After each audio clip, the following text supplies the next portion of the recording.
Just want to show you a common problem with these Ford Focuses when they start misfiring.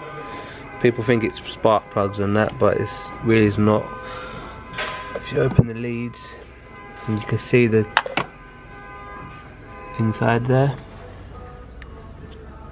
it's all corroded and stuff. Basically, you've got two coils that sit 1 and 2. I'll show you more in detail. Let me just remove the cover, this cover here, rocker cover, and I'll show you. Right, you can see how bad it is now. They're the coils, the ones in the middle, you can see.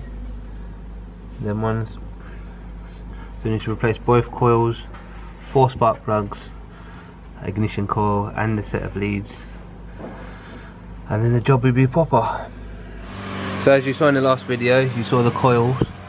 I just want to show you again. Put new ones in there. However, these 2 spark plugs came off lovely. These 2 are broken inside, you can see. I just want to show you this tool I got. It's from Mac Tools. Really good little piece of kit. It's an extractor, stud extractor when they get broken inside. So all you do is tap it in and just remove it, as you're going to see now.